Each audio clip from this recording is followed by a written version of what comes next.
चलिए बाबू, मैं इसके सर आपके लिए फिर से लाया हूँ केमिस्ट्री का चैप्टर रासायनिक अभिक्रिया एवं समीकरण। अध्याय 1 है रासायनिक अभिक्रिया एवं समीकरण। पूरा वीडियो देखिएगा और हो सके अगर मन करे तो अच्छा लगे तो सब्सक्राइब कीजिएगा और कमेंट भी कीजिएगा ताकि सर आप में ये प्रॉब्लम है हमको बताइएगा। चलिए सबसे पहले हम जानना चाहते हैं केमिस्ट्री शब्द। कौन सा शब्द? CHEMISTRY केमिस्ट्री शब्द। आखिर ये शब्द आया कहाँ से, जन्म कहाँ से हुई है, ध्यान दीजिएगा। और केमिस्ट्री में किसका अध्ययन करते हैं? तो याद रखिए केमिस्ट्री में हम जो अध्ययन करते हैं पदार्थ के गुण, संगठन, संरचना और होने वाले परिवर्तन। फिर से बोलिए तो केमिस्ट्री में अध्ययन करते हैं पदार्थों के गुण, संगठन, संरचना और उसके अंतर्गत होने वाले परिवर्तन। फिर से बोलिए तो केमिस्ट्री क्या कहेगा? विज्ञान की वह शाखा है जिसमें पदार्थ के गुण, संगठन, संरचना और होने वाले परिवर्तन का अध्ययन किया जाता है। ठीक है बाबू, समझ में आ गई केमिस्ट्री किसे कहते हैं? अब चलिए नेक्स्ट आइए। तो केमिस्ट्री शब्द की उत्पत्ति जो हुई है ये मिस्र के शब्द। केमिस्ट्री शब्द की उत्पत्ति कहाँ से हुई है बाबू? ये मिस्र के शब्द कीमिया। कहाँ से हुई है? मिस्र की शब्द कीमिया। कीमिया का अर्थ होता है मिस्र में काला रंग। ठीक है बाबू, केमिस्ट्री शब्द की उत्पत्ति हुई है मिस्र के शब्द कीमिया से। कीमिया का अर्थ होता है काला रंग। अब देखिए, और ये प्राचीन शब्द है। कहाँ का? ये जो मिस्र का शब्द है बिल्कुल पुराना शब्द है।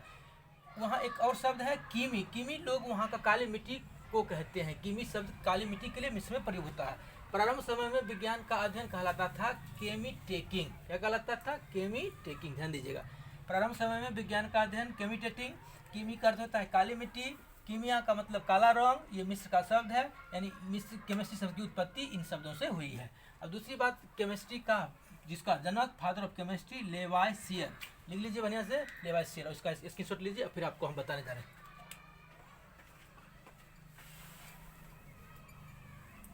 अब चलिए बाबू, आप देखिए पढ़ना क्या है उस पर आप थोड़ा सा ध्यान दीजिए। हमको आज पढ़ना है केमिकल रिएक्शन। क्या पढ़ना है बाबू? केमिकल रिएक्शन अर्थात रासायनिक अभिक्रिया। फिर क्या पढ़ना है? एवं समीकरण। तो पहला प्रश्न था कि रासायनिक अभिक्रिया किसको कहेंगे? एकदम कुछ होने तुरंत ध्यान रखिएगा, कहिएगा वैसी प्रक्रिया जिसमें पदार्थों के गुणों में परिवर्तन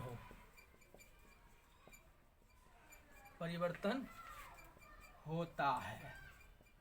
ठीक है, रासायनिक अभिक्रिया किसे कहते हैं? वैसी एक प्रोसेस है, प्रक्रिया जिसमें पदार्थों के क्या होता है? गुण में परिवर्तन होता है। बिल्कुल एक लाइन में परिभाषा याद रखिएगा, कोई डरने की जरूरत नहीं है। कहिएगा वैसी प्रक्रिया जिसमें पदार्थों के क्या होते हैं? गुण में परिवर्तन होता है। आप कहेगा सर जी कैसे जान जाएंगे पदार्थों के गुण में परिवर्तन होता है? तो हम आपको दिखाते हैं, समझिएगा। पदार्थ के गुण में परिवर्तन का मतलब हो गया नया पदार्थ बन जाना। अब आपसे पूछेगा दूध का फटना। ये क्या हुआ? इस पदार्थ का गुण परिवर्तन हुआ कि नहीं हुआ? पहले वाला तो पदार्थ नहीं रहा। बिल्कुल दूध का फटना पदार्थ ये आपका बिल्कुल रूप से ये दिखाता है कि पदार्थ के गुण में परिवर्तन हो जाता है। अब दूसरा देखिए, भोजन का पकाना। आप ध्यान रखिएगा, भोजन का पचना नहीं बोलिएगा, पकाना। भोजन को जब भी पकाएंगे तो उसका गुण बिल्कुल बदल जाता है। इसलिए आपका दादा बाबा बहुत तेज तरह थे, क्या करते? सवेरे उठते थे और एकदम से क्या करते थे? भिंडी पच को तोड़ते या फटाक से काट देते थे, यानी कच्चे भिंडी को खा जाते थे। क्यों खाते थे? क्योंकि वो जानते थे कि जैसे ही उसको हम पकाएंगे गुण परिवर्तन हो जाएगा। ठीक है, चला। भोजन को जैसे ही पकाइएगा उसका गुण परिवर्तन हो जाएगा, यानी उसका जो रूप, उसका जो पावर है वो बिल्कुल कम जाएगा। अभी बहुत सारे हमारे जो पूर्वज है वो पालक को क्या करते हैं? पीस करके यानी जूस बना करके पीते हैं ताकि पालक का पूरा गुण शरीर में मिलता है। अब आजकल का नया जमाना आ गया है, अधिक से अधिक लोग समोसा लिट्टी खाते हैं, पका हुआ भोजन खाते हैं। क्या होगा? वो केमिकल रिएक्शन होगा, शरीर में जाने के बाद और गड़बड़ करेगा, शरीर अस्वस्थ हो जाएगा। ध्यान रखिएगा, दूध का फटना रासायनिक परिवर्तन, भोजन का पचना। तीसरा देखिए, ईंधन का जलना। अब देखिए आज इतना ज़्यादा मात्रा में पेट्रोल, डीजल, केरोसिन तेल, लकड़ी इत्यादि सब जल रहा है। इस सब जलने से भी रासायनिक परिवर्तन हो रहा है, पर्यावरण दूषित हो रहा है। अब देखिए 4 नंबर देखिए, सांस लेना। 5वां दीजिए भोजन का पचना, भी बोल दीजिए भोजन का पचना। सांस लेना भी रासायनिक अभिक्रिया है। भोजन का पचना भी, जैसा भोजन खाएंगे बिल्कुल उसका गुण परिवर्तन हो जाता है, तब हमारा शरीर मोटा ताजा है। आइए 6ठा नंबर देखिए, अंगूर का किण्वन। बिल्कुल इस बात को ध्यान रखिएगा कि अंगूर का किण्वन यानी इटली जो है, इटली में बहुत ज़्यादा मात्रा में अंगूर का उत्पादन होता है और वहाँ पर उसको वाइन यार्ड भी कहा गया है, शराब वहाँ बनता है। अंगूर को सड़ा करके बैक्टीरिया की उपस्थिति में बैक्टीरिया इसको सड़ा देता है। ये जो पीजिएगा, सरल का सामान पीजिएगा तो क्या होगा, बिल्कुल सरले जैसे बात कीजिएगा। इसलिए अंगूर का किण्वन यानी शराब बनाने में काम आता है। अंगूर का किण्वन भी रासायनिक अभिक्रिया है। अब बात आपके मन में आएगा, सर जी रासायनिक अभिक्रिया में बिल्कुल पदार्थ के गुण बदल जाते हैं। अब दूसरी बात क्या होगी, पदार्थ के जब गुण बदल जाएगा तब एक आदमी कहेगा कि सर जी एक दर्जी पैंट शर्ट कपड़ा को सिलाई कर देता है, कपड़ा का तो गुण बदल गया। अब देखिए तो उसको कोई परिवर्तन कहेंगे तो उसको तुरंत बोल देंगे रासायनिक परिवर्तन। चला, ऐसा गलती मत कीजिएगा। रासायनिक परिवर्तन जैसे उसको कहिएगा तो कहिएगा हाँ ठीक तो है, कपड़ा का गुण परिवर्तन हो गया। जी नहीं, कपड़ा का गुण कहाँ परिवर्तन, कपड़ा तो वही रहा। आपके सलाद को काट देना, कौन परिवर्तन, तो सलाद को काट देंगे, जैसे खीरा काट देंगे, टमाटर काट देंगे, तो वो भी आपका खीरा का बदला पेड़ा नहीं बन जाएगा जी, खीरा का बदला आम नहीं बन जाएगा, गुण तो नहीं बदलेगा। अर्थात सलाद का काटना भी भौतिक परिवर्तन, यानी भौतिक परिवर्तन का परिभाषा तुरंत बोल इसी में लगा दीजिएगा, भौतिक परिवर्तन। एकदम आराम से बोलिए तो कहिएगा जिसमें पदार्थ के गुण, यहाँ लिखेगा नहीं बदलता हो, नहीं परिवर्तन होता, भौतिक परिवर्तन का होता। ठीक है, अब हम आगे आपको बता दिए। रासायनिक अभिक्रिया समझ में आ चुकी है। अब देखिए रासायनिक अभिक्रिया में होती क्या सब है, स्क्रीनशॉट ले लीजिए।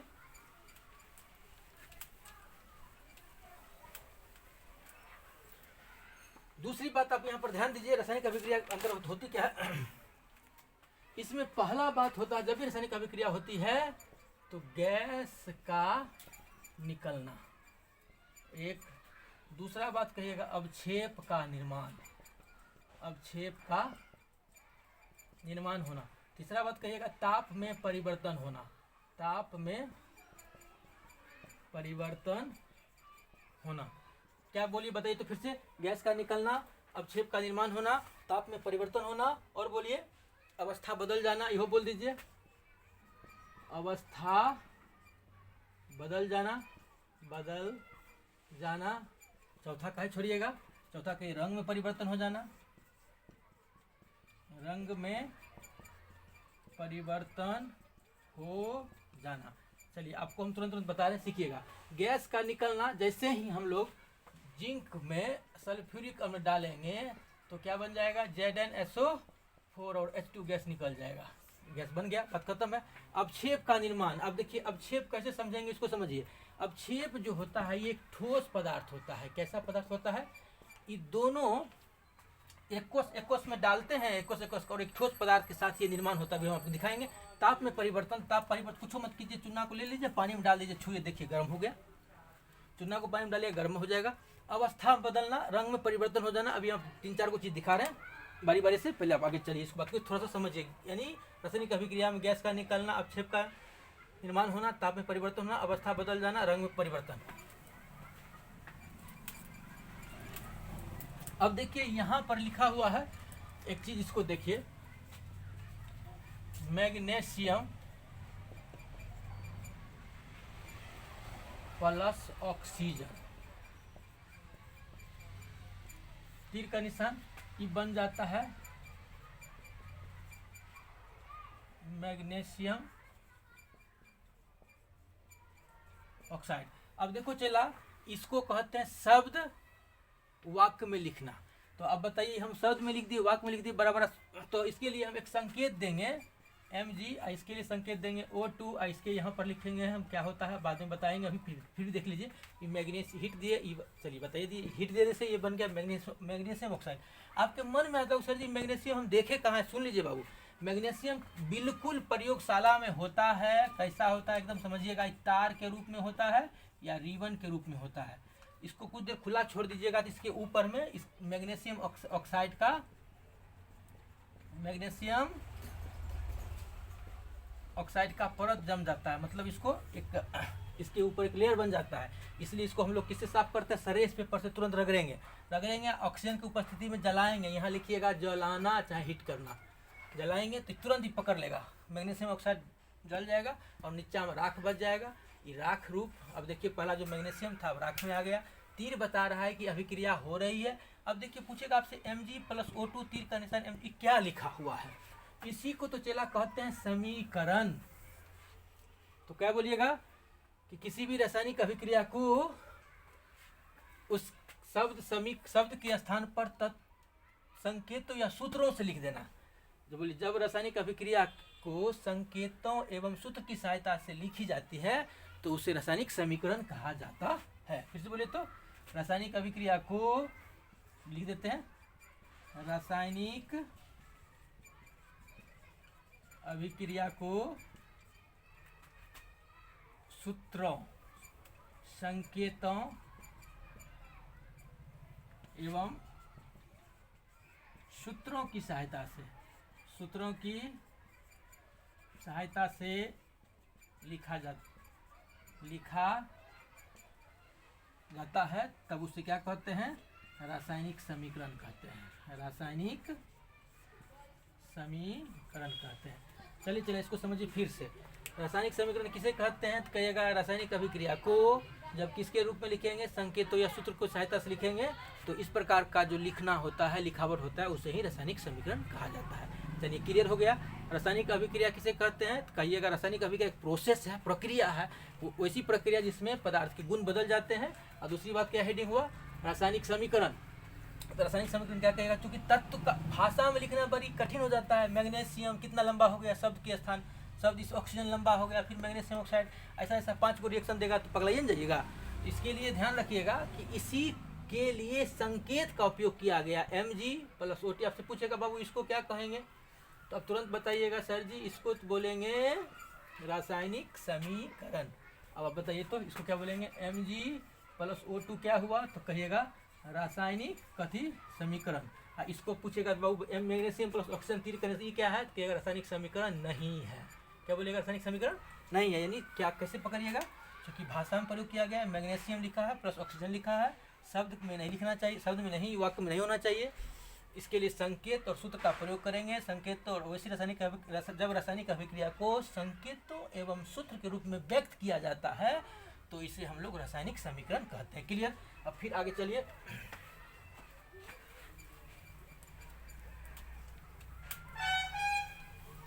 अब देखिए बाबू, ये मैग्नीशियम एक धातु है, इसके बारे में थोड़ा सा जानिए। ये धातु है, मैग्नीशियम धातु क्या है और तीर के बारे में भी बता रहे हैं, ध्यान दीजिए।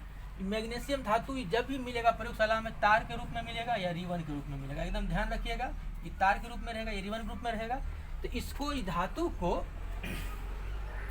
ऊपर हम आपको शुरू में बता दिए थे कि इसके ऊपर एक लेयर जम जाता है ऑक्साइड का, इसलिए रेंग मॉल से साफ किया। आपसे क्वेश्चन पूछेगा कि मैग्नीशियम को वायु में जलाने से पहले रेंग मॉल से साफ क्यों किया जाता है, तो कुछ ने कहेगा कि वायु में जलाने से पहले उसके ऊपर में जो मैग्नीशियम है ना, एक लेयर बन जाता है ऑक्साइड का। जैसे लोहार में देखते जंग लग जाना, लो ऑक्साइड का लेयर बन जाता है। तो आजकल क्या कौन चला है? तो ऑक्साइड पेंट चला है, ताकि ऑक्साइड पेंट से जंग नहीं लगता है। तो अब बताइए Mg+O2 ये दोनों अभिक्रिया हो रही है, तो यानी पहला का नाम होगा अभिकर्मक। अभिक्रिया के फलस्वरूप जो नया पदार्थ बनता है, क्या बोलिएगा? रासायनिक अभिक्रिया के बाद जो नया पदार्थ बनता है उसको हम बोलेंगे उत्पाद, यानी प्रोडक्ट। अब पूछेगा प्रोडक्ट किसको कहेंगे? तो जिसके बीच में जिन पदार्थों में रासायनिक अभिक्रिया होती है उसको अभिकर्मक, अभिक्रिया के बाद जो नया पदार्थ बनता है उसको उत्पाद। यहाँ ध्यान रखिएगा, ई कथी है? सॉलिड, ई कथी है? गैस। अब ध्यान रखिएगा, कहिएगा शुद्ध ऑक्सीजन नहीं है चला, ये वायु है। वायु कथी है बेटे बाबू? ये वायु है। यानी मैग्नीशियम को, जैसे अब चूल्हा रोज देखते हैं, खाना बनाते हैं, खाना बनाते समय क्या करते हैं? चूल्हा में लकड़ी डालते हैं, तब कहिएगा उसके लिए ऑक्सीजन लाते हैं। अरे वही वायु का ऑक्सीजन नहीं लेते हैं, स्पेशल ऑक्सीजन लीजिएगा तब आपको बहुत खर्चा पड़ जाएगा। ध्यान रखिएगा, ये वायु है, हवा है। तो ये मैग्नीशियम कथी है? धातु है। और मैग्नीशियम कहाँ मिलता है? तो लाइब्रेरी में आपको हम बता दिए, समझा दिए। तार के रूप में मिलता है, रिबन के रूप में मिलता है। तो इसको हम क्या कहेंगे? ये ऑक्सीजन से अभिक्रिया कर लेता है और मैग्नीशियम ऑक्साइड बनाता है। अब देखिए वो बात, इसको हम कैसे समझेंगे मैग्नीशियम ऑक्साइड ये कैसे? तो आप जैसे लकड़ी को जलाते हैं, तो लकड़ी जलाने के बाद क्या होता है? लकड़ी जलाने के बाद राख बनता है। तो वही उसी प्रकार मैग्नीशियम की थाली ले लीजिएगा ऐसे करके, इसमें फीता को जलाइएगा, जलाने के बाद देखिएगा इसमें बचेगा एकदम उजला सा राख। तो ये वही हुआ मैग्नीशियम ऑक्साइड। लेकिन एगो बात आप देखिएगा, ये आपके लिए हानिकारक भी है, हानिकारक है आँख के लिए। बहुत डेजलिंग लाइट के साथ, एकदम तीक्ष्ण चकाचौंध करने वाली रोशनी के साथ जलता है। जैसे आप लोग जाते हैं वेल्डिंग मशीन पर देखे होंगे, वैसी ही रोशनी, ताकि आप ठीक ढंग से संभल कीजिएगा, नहीं तो आपका आंख पर असर पड़ सकता है। यानी बिल्कुल ये प्रयोगशाला में किया जाता है। मैग्नीशियम जो है ऑक्सीजन में जलकर, और ये किस प्रकार जलता है? एकदम चकाचौंध डेजलिंग लाइट के साथ में जलता है, एकदम चमकदार ऑक्सीजन में जलेगा। ये क्या बनेगा? Magnesium oxide. ये कैसा? उजला रंग का राख का निर्माण करता था। ये हो गया मैग्नीशियम ऑक्साइड। आगे हम आपको और बताएंगे, इसके बाद इसकी अन्य अन्य अभिक्रिया के बारे में बताएंगे। आज मैंने छोटा सा आपको बात बताया। जय हिंद। और दोस्तों मेरे चैनल को निश्चित रूप से सब्सक्राइब कीजिए। हम आपको और से अधिक ज़्यादा बात बताएंगे और सिखा के छोड़ेंगे।